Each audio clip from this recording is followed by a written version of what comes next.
सोमवार को संसद के दोनों सदनों में सोनिया गांधी को लेकर गर्मा गर्म बहस देखने को मिली। जैसे ही लोकसभा की कार्रवाई शुरू हुई, विपक्षी दलों ने इसे बेबुनियाद आरोप बताते हुए जोरदार हंगामा किया। स्पीकर ओम बिरला ने विपक्ष को शांत करने की कोशिश की, लेकिन बात नहीं बनी। आखिरकार लोकसभा की कार्यवाही को दोपहर 12 बजे तक स्थगित कर दिया गया और इसी तरह राज्यसभा में भी भारी हंगामा हुआ।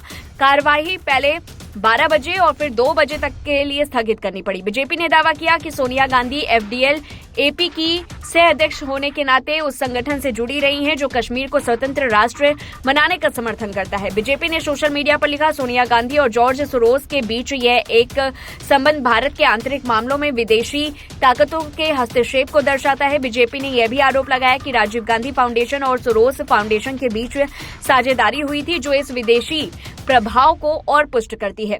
बीजेपी ने यह भी आरोप लगाया कि राहुल गांधी ने अडानी समूह के खिलाफ प्रेस कॉन्फ्रेंस के दौरान OCCRP organised crime and corruption reporting project की रिपोर्ट का हवाला दिया था। ओसीसीआरपी को भी सोरोस फाउंडेशन से फंडिंग मिलती है। बीजेपी सांसद निशिकांत दुबे ने कहा, राहुल गांधी और ओसीसीआरपी के बीच यह संबंध दिखाता है कि विपक्ष किस तरह से भारत की अर्थव्यवस्था को लगातार नुकसान पहुंचाने की तमाम कोशिशें कर रहा है। निशिकांत दुबे ने संसद में अपनी आवाज दबाने का आरोप लगाया। एक्स पर लिखा, आज लोकसभा में मुझे बोलने का अवसर शून्य काल में था, लेकिन विपक्ष खासकर कांग्रेस पार्टी ने सोरोस के संबंध में पोल खोलने के डर से मेरी आवाज को दबाया। संसद में नियम के अनुसार यदि आवाज उठाने पर हल्ला कर दबाया जाए तो लोकतंत्र खतरे में है। संविधान कैसे बचेगा? केंद्रीय मंत्री किरेन रिजिजू ने इस पूरे मामले को भारत की संप्रभुता पर हमला बताया। उन्होंने कहा, अगर कोई भारत विरोधी ताकतों के साथ काम करता है तो सभी राजनीतिक दलों को एकजुट होकर उसका विरोध करना चाहिए। यह सिर्फ कांग्रेस का मुद्दा नहीं है, यह राष्ट्रीय सुरक्षा से जुड़ा सवाल है। रिजिजू ने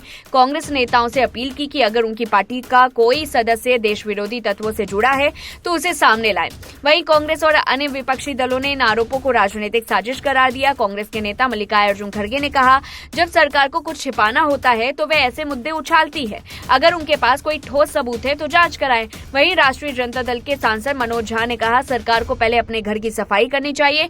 विपक्ष को डराने धमकाने की यह कोशिश अब नहीं चलेगी। ओसीसीआरपी एक अंतर्राष्ट्रीय मीडिया संगठन है जो अपराध है, भ्रष्टाचार से जुड़े मामलों पर रिपोर्टिंग करता है।